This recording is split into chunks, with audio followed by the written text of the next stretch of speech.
ചൂരൽമല, അട്ടമല പ്രദേശങ്ങളിൽ ഉണ്ടായത്. അതിതീവ്ര മഴയാണ് അവിടെ ഉണ്ടായിരുന്നത്. അതിലുണ്ടായ ഉരുൾപൊട്ടലിൽ ഒരു പ്രദേശം മുഴുവൻ ഇല്ലാതാവുകയാണ് ഉണ്ടായത്. 93 മൃതദേഹങ്ങളാണ് ഇതുവരെ കണ്ടെത്തിയതായി റിപ്പോർട്ട് ചെയ്യപ്പെട്ടിട്ടുള്ളത്. ഇതൊരു അവസാന കണക്കായിട്ട് പറയാൻ പറ്റുന്നതല്ല. ഇതിൽ ചിലപ്പോൾ ഇനിയും മാറ്റങ്ങൾ സംഭവിക്കാം. പരിക്കേറ്റ് വിവിധ ആശുപത്രികളിൽ 128 പേർ ചികിത്സയിലുണ്ട്. ഇന്നലെ രാത്രി ഉറങ്ങാൻ കിടന്നവരാണ് എല്ലാവരും. ആ ഘട്ടത്തിലാണ് കുഞ്ഞുങ്ങളടക്കമുള്ളവർക്ക് നേരം പുലരുന്നതിന് മുൻപ് ഇത്തരമൊരു സംഭവത്തിൽപ്പെട്ട് ജീവൻ നഷ്ടപ്പെട്ട് മണ്ണിൽ പുതഞ്ഞു പോയത്. ഒട്ടേറെ പേർ ഒഴുകിപ്പോയിട്ടുണ്ട്. മലപ്പുറം ജില്ലയിൽ നിലമ്പൂരിനടുത്ത് പോത്തുകല്ലിൽ ചാലിയാറിൽ നിന്ന് 16ഓളം പേരുടെ മൃതദേഹങ്ങൾ കണ്ടെത്താനായിട്ടുണ്ട്. അതിനു പുറമെ ശരീരഭാഗങ്ങളും ചിലത് കണ്ടെത്താൻ കഴിഞ്ഞിട്ടുണ്ട്. 34 മൃതദേഹങ്ങളാണ് ഇതിനകം തിരിച്ചറിഞ്ഞിട്ടുള്ളത്. 18 മൃതദേഹങ്ങൾ ബന്ധുക്കൾക്ക് വിട്ടു നൽകിയിട്ടുണ്ട്. ഇന്ന് വൈകുന്നേരം ലഫ്റ്റനൻ്റ് കേണലിൻ്റെ നേതൃത്വത്തിലുള്ള സൈനിക ടീം ഈ പുഴ മുറിച്ച് കടന്ന് മുണ്ടക്കൈയിലെ മാർക്കറ്റ് മേഖലയിലെത്താൻ കഴിഞ്ഞു. അവിടെ കുടുങ്ങിക്കിടക്കുന്ന പരിക്കേറ്റവരുണ്ട്. അവരെ മുഴുവൻ ആളുകളെയും രക്ഷപ്പെടുത്തി ഈ പുറത്തേക്ക് എത്തിക്കുന്ന വടംകെട്ടി എത്തിക്കുന്നൊരു കേന്ദ്രമുണ്ട്. ആ കേന്ദ്രത്തിലേക്ക് എത്തിച്ചിരിക്കുകയാണ് അവരെ മുഴുവൻ. അപ്പോൾ പരിക്കേറ്റ് കിടക്കുന്നവരെ മുഴുവൻ അവിടുന്ന് മാറ്റാൻ കഴിഞ്ഞു എന്നുള്ള വാർത്തയാണ് ഇപ്പോൾ ഏറ്റവും ഒടുവിൽ ലഭിച്ചിട്ടുള്ളത്. നമ്മുടെ നാട് ഇതുവരെ കണ്ടതിൽ അതീവ ദാരുണമായ പ്രകൃതി ദുരന്തങ്ങളിലൊന്നാണ് ഇപ്പോൾ സംഭവിച്ചത്. ദുരന്തം തകർത്തെറിഞ്ഞ പ്രദേശങ്ങളിൽ രക്ഷാപ്രവർത്തനം ആകാവുന്ന എല്ലാ രീതിയിലും തുടരുകയാണ്. ആദ്യ ഉരുൾപൊട്ടൽ ഇന്ന് പുലർച്ചെ 2 മണിക്കാണെന്നാണ് പൊതുവെ പറയുന്നത്. തുടർന്ന് 4:10 വീണ്ടും ഉരുൾപൊട്ടലുണ്ടായി. മേപ്പാടിയും മുണ്ടക്കൈയും ചൂരൽമല ഉൾപ്പെടെ പ്രദേശത്തെ പല സ്ഥലങ്ങളും ഇതിൻ്റെ ഭാഗമായി ഒറ്റപ്പെട്ടു പോയി. ചൂരൽമല മുണ്ടക്കൈ റോഡ് ഒലിച്ചു പോകുന്ന നിലയുണ്ടായി. ഇവിടെ ഒരു സ്കൂളുണ്ട്, വെള്ളാർമല GBH സ്കൂൾ. അത് ഏറെക്കുറെ പൂർണ്ണമായും മണ്ണിനടിയിലായി പോകുന്ന അവസ്ഥയായി. അവിടെയുള്ളൊരു പുഴ, ഇരുവഴിഞ്ഞി പുഴ, അത് 2ആയി ഒഴുകുന്ന നിലയാണ് ഇപ്പോൾ വന്നിട്ടുള്ളത്. ഒരു പുഴയുടെ സ്ഥാനത്ത് 2 പുഴയായിട്ടുണ്ട്. വീടുകൾക്കും മറ്റ് ജീവനോപാധികൾക്കുമെല്ലാം വലിയ നാശനഷ്ടമാണ് ഉണ്ടായത്. മണ്ണിനടിയിൽപ്പെട്ടവർ, ഒഴുക്കിൽപ്പെട്ടവർ, അങ്ങനെയുള്ള ആളുകൾ ഇനിയും ഉണ്ടാകാം. അവരെയെല്ലാം കണ്ടെത്താനുള്ള ശ്രമം തുടരുക തന്നെ ചെയ്യും. സാധ്യമായ എല്ലാ ശക്തിയും മാർഗവും ഉപയോഗിച്ചുകൊണ്ട് രക്ഷാപ്രവർത്തനം തുടരുക തന്നെയാണ് ചെയ്യുക. ഇതിൽ ജീവൻ നഷ്ടപ്പെട്ടവർക്ക് ആദരാഞ്ജലികൾ അർപ്പിക്കട്ടെ. ദുരന്ത വിവരം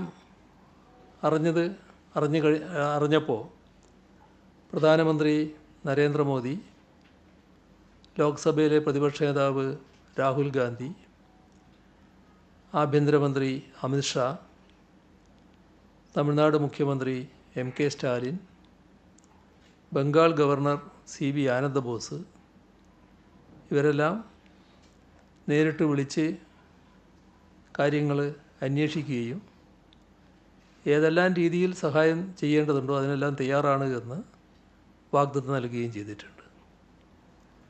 ഇവിടെയുള്ള നമ്മുടെ കേരളത്തിലെ പ്രതിപക്ഷ നേതാവ്, പ്രതിപക്ഷ ഉപനേതാവ്, മുൻ പ്രതിപക്ഷ നേതാവ്, അങ്ങനെയുള്ള ഒട്ടേറെ പേർ വിളിച്ച് ഈ കാര്യങ്ങളിൽ ഒന്നിച്ച് പ്രവർത്തിക്കാൻ ഉള്ള സന്നദ്ധത അറിയിച്ചിട്ടുമുണ്ട്. എല്ലാവരും ഏകോപിതമായ പ്രവർത്തനമാണ് അവിടെ നടത്തുന്നത്. അപകട വിവരം അറിഞ്ഞ ഉടനെ തന്നെ രക്ഷാപ്രവർത്തനം ഏകോപിപ്പിക്കാനുള്ള ശ്രമം ആരംഭിച്ചിരുന്നു. 5 മന്ത്രിമാർ ഇപ്പോൾ വയനാട്ടിൽ ഈ പ്രവർത്തനങ്ങൾക്ക് നേതൃത്വം കൊടുത്ത് പ്രവർത്തിക്കുന്നുണ്ട്. മന്ത്രിമാരുടെ നേരിട്ടുള്ള മേൽനോട്ടത്തിൽ സൈന്യത്തിൻ്റെ സഹായം ഉൾപ്പെടെയുള്ള ആവശ്യമായ എല്ലാ സജ്ജീകരണങ്ങളും ഒരുക്കിയിട്ടുണ്ട്. നമുക്കാകാവുന്ന രീതിയിലുള്ള രക്ഷാപ്രവർത്തനമൊക്കെ നടന്നുകൊണ്ടിരിക്കുകയാണ്. എല്ലാ സേനാ വിഭാഗങ്ങളും ഇതുമായി ബന്ധപ്പെട്ട് നല്ല രീതിയിലുള്ള സഹായമാണ് ചെയ്തു വരുന്നത്. പരമാവധി ജീവൻ രക്ഷിക്കാനും പരിക്കേറ്റവർക്ക് മികച്ച ചികിത്സ ഒരുക്കാനും മറ്റുള്ളവരെ സുരക്ഷിത സ്ഥാനങ്ങളിലേക്ക് മാറ്റാനുമാണ് ശ്രമിക്കുന്നത്. ഇതിനകം വയനാട്ടിൽ 45 ദുരിതാശ്വാസ ക്യാമ്പുകൾ തുറന്നിട്ടുണ്ട്.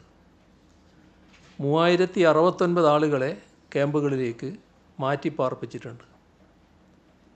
സംസ്ഥാനത്തൊട്ടാകെ 118 ക്യാമ്പുകൾ പ്രവർത്തിക്കുന്നുണ്ട്.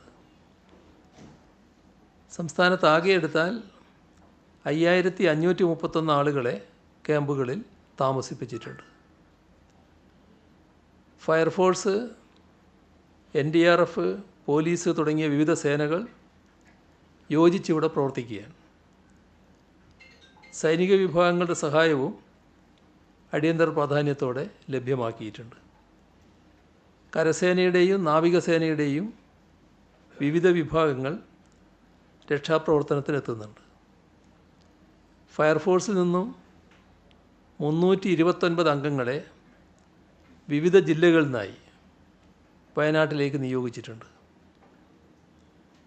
ഇതിൽ വാട്ടർ റെസ്ക്യൂ അക്കാദമിയിലെ 35 ട്രെയിൻഡ് അംഗങ്ങളും 86 സിവിൽ ഡിഫൻസ് ആപ്തമിത്ര അംഗങ്ങളും ഉൾപ്പെടുന്നുണ്ട്.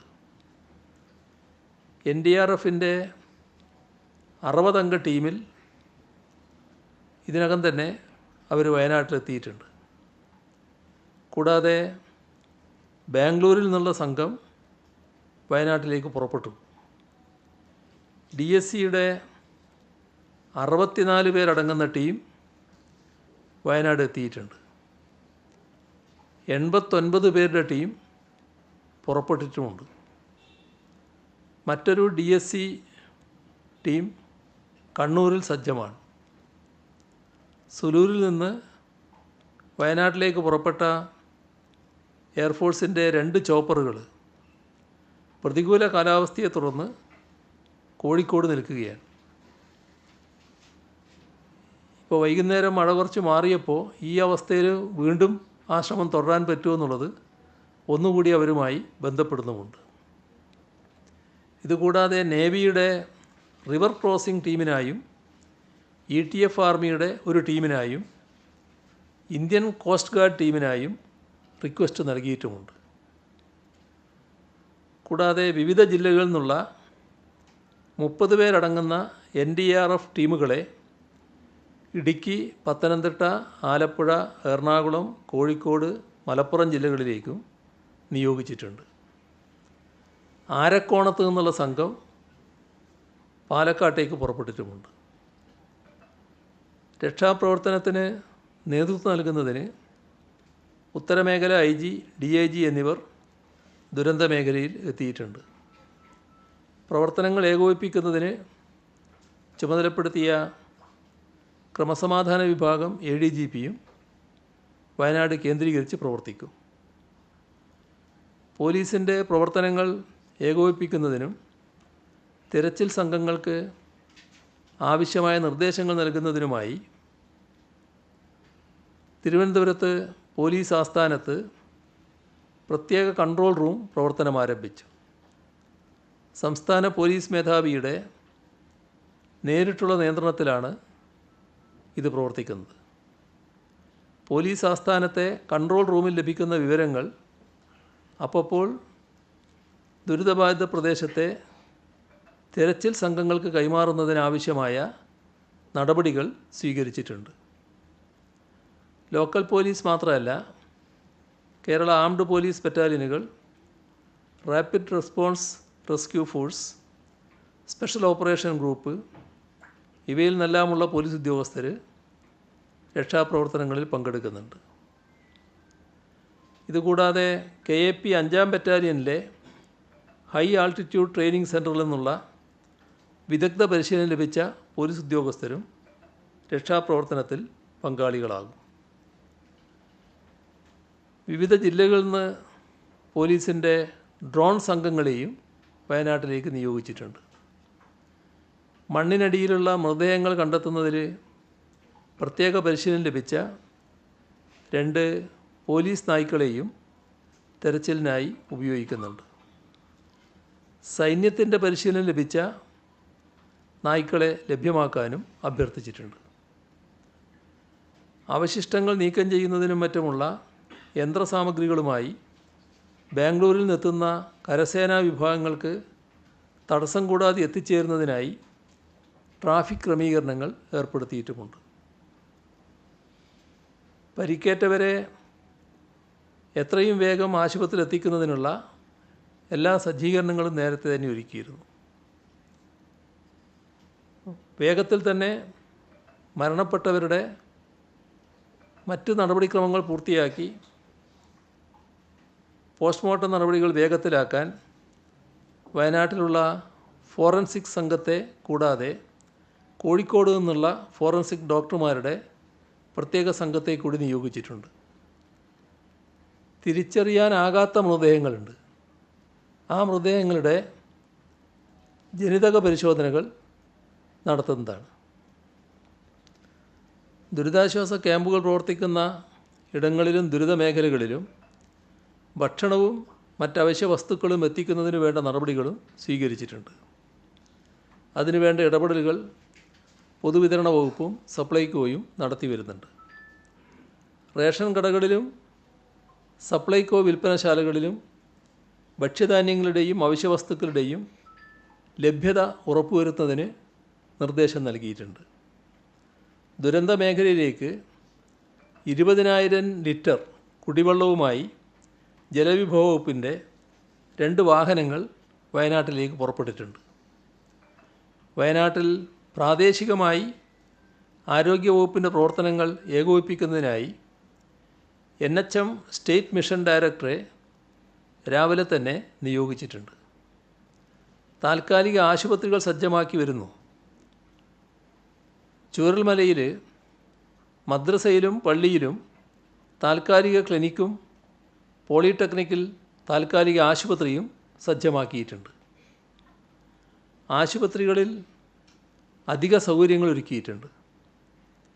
വയനാട് അധികമായി ആരോഗ്യ പ്രവർത്തകരെ നിയോഗിക്കുകയും ചെയ്തിട്ടുണ്ട്. കോഴിക്കോട്, കണ്ണൂർ, തൃശ്ശൂർ മെഡിക്കൽ കോളേജുകളിൽ നിന്നുള്ള ടീമിനെ വയനാട്ടിലേക്ക് അയച്ചിട്ടുണ്ട്. സർജറി, ഓർത്തോപീഡിക്സ്, ഫോറൻസിക് തുടങ്ങിയ വിഭാഗങ്ങളിലെ ഡോക്ടർമാരെയും നഴ്സുമാരെയും അധികമായി നിയോഗിച്ചു. സ്വകാര്യ ആശുപത്രികളിലെ ഡോക്ടർമാരുടെ ടീമിനെയും നിയോഗിച്ചിട്ടുണ്ട്. ദുരന്ത മേഖലകളിൽ പരിചയമുള്ള ഡോക്ടർ സംഘവും സ്ഥലത്ത് എത്തുന്നതാണ്. അധിക മോർച്ചറി സൗകര്യങ്ങളും ഒരുക്കും. മൊബൈൽ മോർച്ചറികളുടെ സേവനം കൂടി ഉപയോഗപ്പെടുത്തും. അവധിയിലുള്ള ആരോഗ്യ പ്രവർത്തകർ അടിയന്തരമായി തിരികെ ജോലിയിൽ പ്രവേശിക്കാൻ നിർദ്ദേശം നൽകിയിട്ടുണ്ട്. ആവശ്യമായ മരുന്നുകളും മറ്റുപകരണങ്ങളും അധികമായി എത്തിച്ചു വരുന്നു. കനിവ് 108 ആംബുലൻസുകൾ ഉൾപ്പെടെ അധികമായി എത്തിച്ചിട്ടുണ്ട്. മലയോര മേഖലയിൽ ഓടാൻ കഴിയുന്ന 108ൻ്റെ റാപ്പിഡ് ആക്ഷൻ മെഡിക്കൽ യൂണിറ്റുകളും സ്ഥലത്തേക്ക് അയക്കാൻ നിർദ്ദേശം നൽകിയിട്ടുണ്ട്. ആശുപത്രികളുടെ സൗകര്യങ്ങളനുസരിച്ച് പ്ലാൻ തയ്യാറാക്കി പ്രവർത്തനങ്ങൾ ഏകോപിപ്പിച്ചു വരുന്നു. ഇപ്പോൾ അപകടമുണ്ടായ സ്ഥലം ദുരന്തബാധിത പ്രദേശമായി പ്രഖ്യാപിച്ച സ്ഥലമല്ല.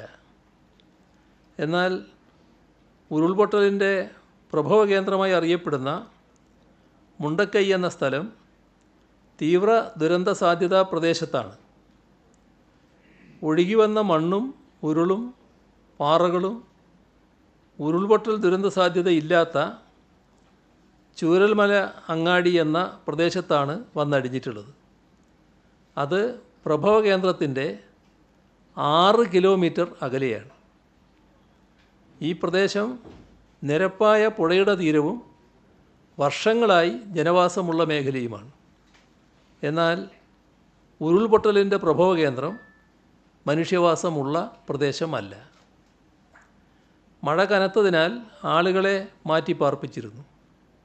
ഇത് അപകടത്തിൻ്റെ വ്യാപ്തി കുറക്കുന്നതിന് കാരണമായി. ഇവിടെ ഓറഞ്ച് അലർട്ടാണ് നിലനിന്നിരുന്നത്. 64 മുതൽ 204 വരെ മില്ലിമീറ്റർ മഴ പെയ്യുമെന്നായിരുന്നു ഇന്നലെ ഉച്ചയ്ക്കുള്ള മുന്നറിയിപ്പ്. എന്നാൽ ആദ്യത്തെ 24 മണിക്കൂറിനുള്ളിൽ 200 മില്ലിമീറ്ററും അടുത്ത 24 മണിക്കൂറിനുള്ളിൽ 372 മില്ലിമീറ്റർ മഴയുമാണ് ഈ പ്രദേശത്ത് പെയ്തത്. 48 മണിക്കൂറിനുള്ളിൽ 572 മില്ലിമീറ്റർ മഴയാണ് ആകെ പെയ്തത്. കാലാവസ്ഥാ വ്യതിയാനത്തിൻ്റെയും മറ്റും പശ്ചാത്തലത്തിൽ മഴയും മറ്റ് പ്രകൃതി ദുരന്തങ്ങളും ചിലപ്പോഴെങ്കിലും പ്രവചനാതീതമാണ്. അപ്രതീക്ഷിതമായ വൻ മഴയും മേഘ വിസ്ഫോടനവും ഉരുൾപൊട്ടലുമൊക്കെ അതിൻ്റെ ഭാഗമായിട്ടാണ് ഉണ്ടാകുന്നത്. നാം ഏറെ കാലമായി ജീവിക്കുന്ന പ്രദേശത്ത് മുൻപ് അത്തരം അനുഭവങ്ങൾ ഒന്നും ഉണ്ടായിട്ടില്ലായിരിക്കാം. എന്നാൽ മാറിയ സാഹചര്യത്തിൽ മുൻ അനുഭവങ്ങൾ ഉണ്ടായിട്ടില്ലെങ്കിലും ദുരന്ത സാധ്യതാ മുന്നറിയിപ്പുകൾ ഉണ്ടെങ്കിൽ അതെല്ലാവരും പാലിക്കാൻ തയ്യാറാകണമെന്ന് അഭ്യർത്ഥിക്കുകയാണ്. ഏറെക്കാലമായി താമസിക്കുന്ന ഇടമാണ്, മാറി നിൽക്കാൻ ബുദ്ധിമുട്ടുണ്ട് എന്ന ചിന്ത മാറ്റിവെച്ച് മാറി നിന്നാൽ മാത്രമേ സുരക്ഷിതത്വം ഉണ്ടാകൂ എന്ന രീതിയിലേക്ക് മാറേണ്ടതുണ്ട്. ആവശ്യമായ മുൻകരുതലുകളോടെ ജനങ്ങൾക്ക് സുരക്ഷയൊരുക്കാനും നാശനഷ്ടങ്ങൾ പരമാവധി ലഘൂകരിക്കാനുമുള്ള പരിശ്രമം വിട്ടുവീഴ്ച കൂടാതെ സർക്കാർ നടപ്പാക്കുന്നുണ്ട്. അത് മികച്ച ഫലം നൽകണമെങ്കിൽ ജനങ്ങളുടെ പൂർണ്ണ സഹകരണം അനിവാര്യമാണ്. അധികൃതർ നൽകുന്ന നിർദ്ദേശങ്ങൾ അവഗണിക്കാതെ കൃത്യമായി പാലിക്കാൻ എല്ലാവരും സന്നദ്ധരാവുക, ഓരോരുത്തരും അതിന് തയ്യാറാവുക എന്നതാണ് ആവശ്യമായിട്ടുള്ളത്. ചൂരൽമല മുണ്ടക്കൈ ഉരുൾപൊട്ടലിൽ മേപ്പാടി ഇലക്ട്രിക്കൽ സെക്ഷൻ്റെ പരിധിയിൽ വരുന്ന ഏകദേശം 3 കിലോമീറ്റർ ഹൈ ടെൻഷൻ ലൈനുകളും 8 കിലോമീറ്റർ ലോ ടെൻഷൻ ലൈനുകളും പൂർണ്ണമായി തകർന്നിട്ടുണ്ട്. 2 ട്രാൻസ്ഫോമർ ഒലിച്ചുപോയി. 3 ട്രാൻസ്ഫോമറുകൾ നിലംപൊത്തുകയും ചെയ്തിട്ടുണ്ട്. കൂടാതെ 2 ട്രാൻസ്ഫോമറുകൾ പരിധിയിൽ ലൈനുകൾക്ക് ട്രാൻസ്ഫോമർ പരിധിയിൽ ലൈനുകൾക്ക് സാരമായ കേടുപാടുകൾ കണ്ടെത്തിയിട്ടുണ്ട്. 350ഓളം വീടുകളുടെ സർവീസ് പൂർണ്ണമായും തകർന്നിട്ടുണ്ട്. കൂടുതൽ വിവരങ്ങൾ വിലയിരുത്തി വരികയാണ്. ദുരന്തബാധിത മേഖലയിലെ 7 ട്രാൻസ്ഫോമർ, അതിനുള്ളിൽ ഏകദേശം 1400 ഉപഭോക്താക്കൾ വരും. ഈ 7 ട്രാൻസ്ഫോമർ ഒഴികെ ബാക്കി എല്ലായിടങ്ങളിലും വൈകുന്നേരത്തോടെ വൈദ്യുതി ബന്ധം പുനഃസ്ഥാപിക്കുന്നതിനുള്ള നടപടികൾ വൈദ്യുതി വകുപ്പ് സ്വീകരിച്ചു വരുന്നുണ്ട്.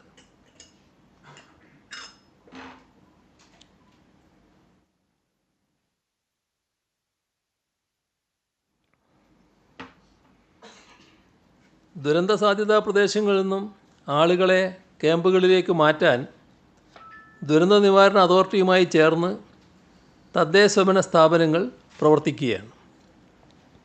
ക്യാമ്പുകളിലുള്ളവർക്കും ഒറ്റപ്പെട്ടു പോയവർക്കും കുടിവെള്ളം, ഭക്ഷണം, മറ്റ് സൗകര്യങ്ങൾ എന്നിവ അടിയന്തരമായി ലഭ്യമാക്കാൻ സ്ഥാപനങ്ങൾക്ക് ബന്ധപ്പെട്ട വകുപ്പ് നിർദ്ദേശം നൽകിയിട്ടുണ്ട്.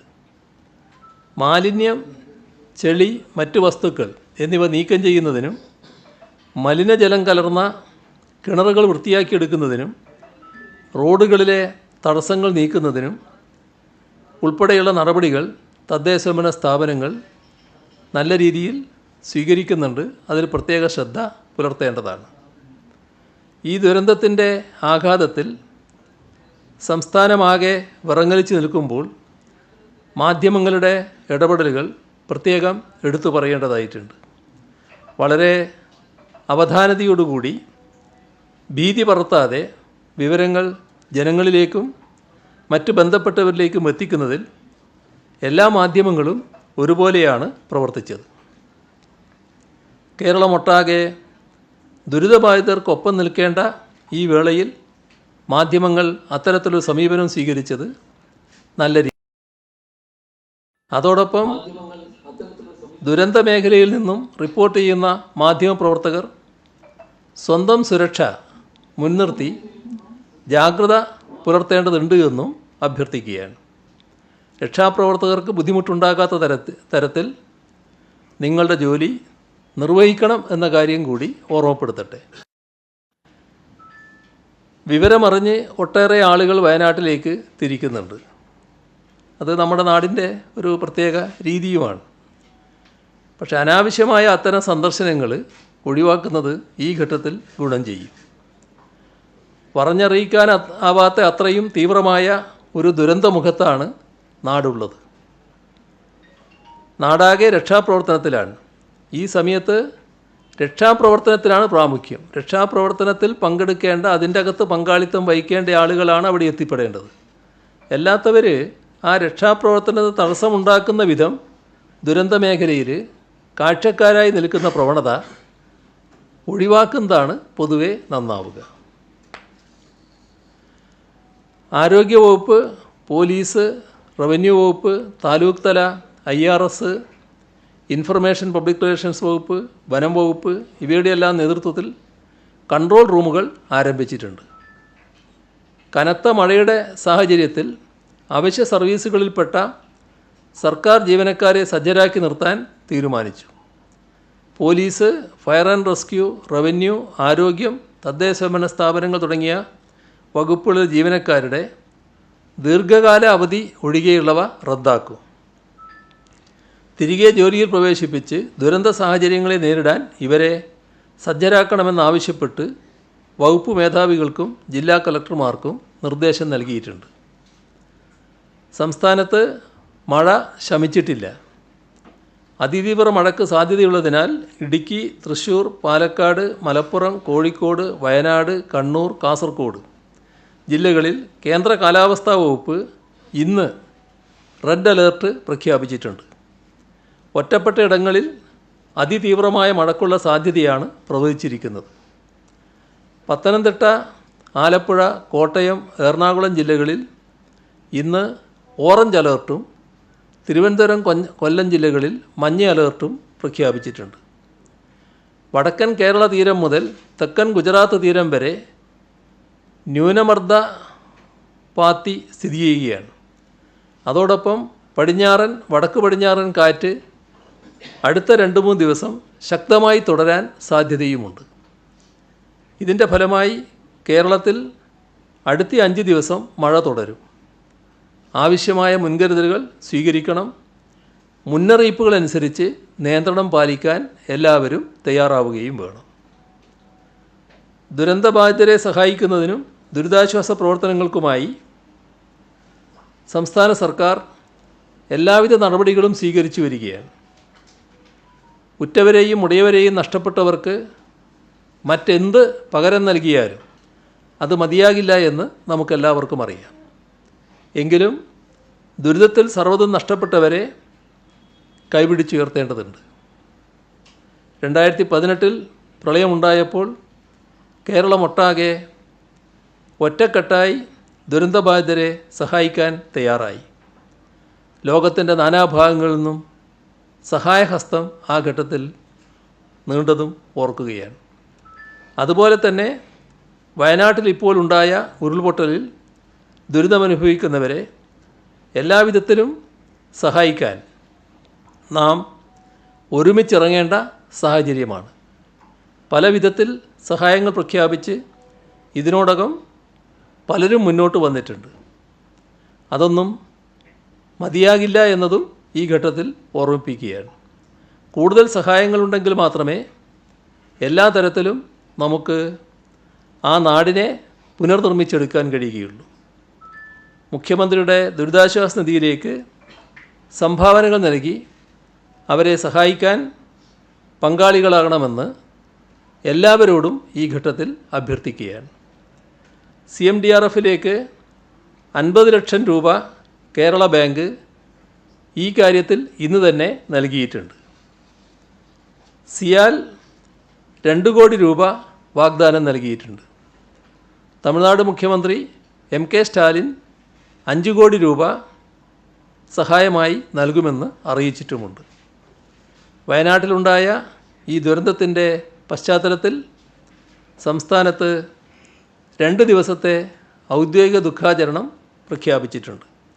പൊതുപരിപാടികളും ആഘോഷങ്ങളും മാറ്റിവെച്ചിരിക്കുന്നു.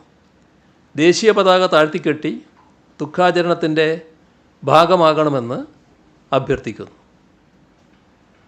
ഇത്രയുമാണ് ഇന്ന് പങ്കുവെക്കാനുള്ള വിവരങ്ങൾ. അതോടൊപ്പം ഇവിടെ ദുരന്ത മേഖലയിലേക്ക് നേരത്തെ പറഞ്ഞ ആളുകൾ പോകുന്നതിൻ്റെ ഭാഗമായിട്ടുള്ള കാര്യം, അനാവശ്യമായി വാഹനങ്ങൾ ഓരോ ആൾ പോകുമ്പോൾ ഓരോ വാഹനവും കൂടിയാണല്ലോ പോകുന്നത്. അപ്പോൾ ഇതെല്ലാം കൂടി എത്തുമ്പോൾ അവിടെ വലിയ വാഹന കൂമ്പാരമായി മാറുകയാണ്, വലിയ ബ്ലോക്ക് അതിൻ്റെ ഭാഗമായി ഉണ്ടാവുകയാണ്. അത് കർശനമായും ഒഴിവാക്കൽ ഉണ്ടാവണം. രക്ഷാപ്രവർത്തകർക്കും ആരോഗ്യ പ്രവർത്തകർക്കും യാത്ര ചെയ്യാനുള്ള സൗകര്യമാണ് ഇതിൻ്റെ ഭാഗമായി തടയപ്പെടുന്നത്. അപ്പോൾ സമൂഹത്തിൻ്റെ ആകെ ഉത്തരവാദിത്തമാണെന്ന് മനസ്സിലാക്കിക്കൊണ്ട് ഇതിൽ സഹകരിക്കാൻ എല്ലാവരും തയ്യാറാകണമെന്ന് കൂടി അഭ്യർത്ഥിക്കുകയാണ്.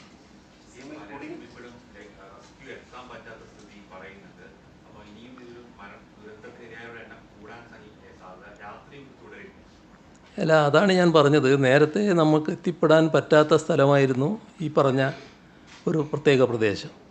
ആ പ്രദേശത്ത് നമ്മുടെ കോഴിക്കോടുള്ളൊരു സൈനിക ടീം സാധാരണ അവർ വടം കെട്ടിപ്പോയ വഴിയാണ് നേരത്തെ ഉണ്ടായിരുന്നത്. എന്നിട്ട് അതിലെ കൂടി ആളുകളെ ചിലരെ ഇങ്ങോട്ട് കടത്തി കൊണ്ടുവരികയായിരുന്നു. അതല്ലാതെ കുറച്ച് മേലോട്ട് പോയുള്ളൊരു വഴിയിലൂടെ അപ്പുറമെത്തി. അങ്ങനെ ഈ പ്രദേശത്തേക്ക് അവരെത്തി. അവിടെയുള്ള പരിക്ക് പറ്റിയ മുഴുവൻ ആളുകളെയും അവിടെ നിന്ന് മാറ്റി ഈ വടം വഴി ഇങ്ങോട്ട് കടത്തുന്നുണ്ടല്ലോ, അവിടെ ഇപ്പോൾ എത്തിച്ചിട്ടുണ്ട്. അവിടെ ഇങ്ങോട്ട് കടത്താൻ കഴിയുമെന്നാണ് അവർ പറയുന്നത്. അപ്പോൾ അതിലേക്കൊരു ആശ്വാസ വാർത്തയാണ് ഇന്ന് വൈകുന്നേരം ലഭിച്ചിട്ടുള്ളത്. അതാണ് ഞാൻ ആദ്യം പറഞ്ഞത്. രാത്രി വിഷമമല്ലേ അവിടുത്തെ അവസ്ഥ വെച്ചാൽ.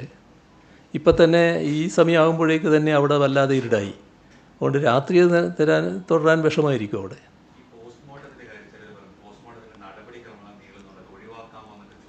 ഇതിലൊരു പ്രയാസവും ഇല്ല. കാരണം ഇപ്പം തിരിച്ചറിഞ്ഞവർ പിന്നെ നല്ല രീതിയിൽ നല്ല വേഗതയിൽ കാര്യങ്ങൾ നടന്നിട്ടുണ്ട്. 18 പേര് ഇപ്പം തന്നെ പോസ്റ്റ്മോർട്ടം നടന്ന് പോയി കഴിഞ്ഞു. പോസ്റ്റ്മോർട്ടത്തിന് പിന്നെ ഭാവിയിൽ അവർക്ക് എന്തെങ്കിലും അവരുടെ കുടുംബത്തിന് എന്തെങ്കിലും പ്രയാസമുണ്ടാകേണ്ട എന്നുള്ളത് കൊണ്ടാണ് അത് മറ്റൊരു നിലയെടുക്കാത്തത്. അത് വേഗം തന്നെ പൂർത്തിയാക്കുന്ന നടപടികൾ ആരോഗ്യവകുപ്പ് പ്രത്യേകമായി ചെയ്തിട്ടുണ്ട്. എല്ലാ സജ്ജീകരണങ്ങളും ഒരുക്കിയിട്ടുണ്ട്.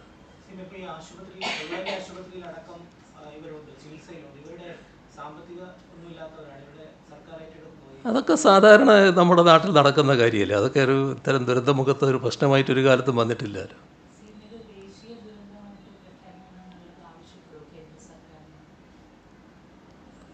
ഇതിനാവശ്യമായ എല്ലാ സഹായവും പിന്തുണയും അവർ നൽകാമെന്ന് വാഗ്ദാനം ചെയ്തിട്ടുണ്ട്. നമുക്ക് നോക്കാം എന്താ വേണ്ടതെന്നുള്ളത്.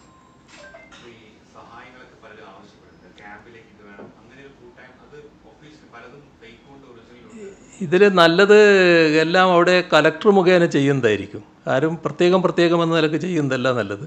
കലക്ടർ മുഖേന അങ്ങനെ സഹായിക്കേണ്ടവർക്ക് സഹായം നൽകുന്ന ആവശ്യമുണ്ടോ എന്ന് നോക്കി കൊടുക്കുന്നതാണല്ലോ നല്ലത്. അത് അത്തരമൊരു നടപടിക്രമമായിരിക്കും നന്നാവുക.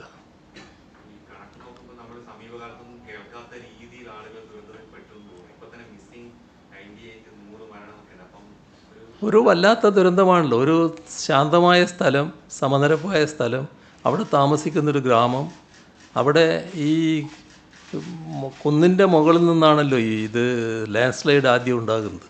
അതിങ്ങ് മണ്ണിടിഞ്ഞ് ഒരു വലിയ ശക്തിയോടെ വരികയാണല്ലോ. അതിനകത്ത് മണ്ണ് മാത്രമല്ലല്ലോ, കല്ലും മറ്റു കാര്യങ്ങളും വലിയ പാറകളും എല്ലാം കൂടിയല്ലേ വരുന്നത്. ഈ കിടന്നുറങ്ങുന്നവരുടെ മേലെ കൂടി അങ്ങ് പോവുകയല്ലേ. അതിൻ്റെ വ്യാപ്തിയല്ലേ കാണിക്കുന്നത്. ആ സ്കൂളിൻ്റെ 2ാമത്തെ നിലയുടെ മുകളിലാണ് ഇതിൻ്റെ ഉയരമെന്നല്ലേ കാണിക്കുന്നത്. അപ്പോൾ എത്ര ശക്തിയിലാണത് വന്നതെന്നല്ലേ. അപ്പോൾ നമുക്ക് ഇങ്ങനെയും സംഭവിക്കാമെന്ന് കാണുക എന്നല്ലാതെ വേറെ എന്താ ചെയ്യാൻ പറ്റും.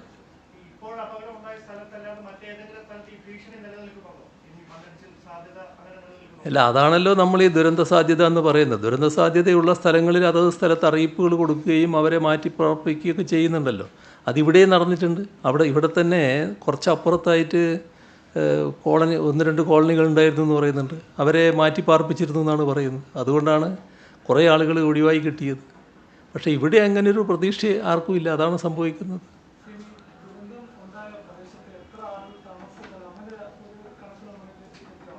ആ കണക്ക് ഏകദേശം താമസിച്ച കുടുംബങ്ങളെ പറ്റിയൊക്കെയുള്ള കണക്ക് അവിടെയുണ്ട്. എൻ്റെ കയ്യിൽ ഇപ്പോഴില്ല. അതേതായാലും കൃത്യമായ കണക്കുണ്ട്. അതിനൊന്നും പ്രശ്നവും വരില്ല. അപ്പോൾ നമുക്ക് ഇന്ന് ഇത്രത്തോളം പോരെ. ശരി.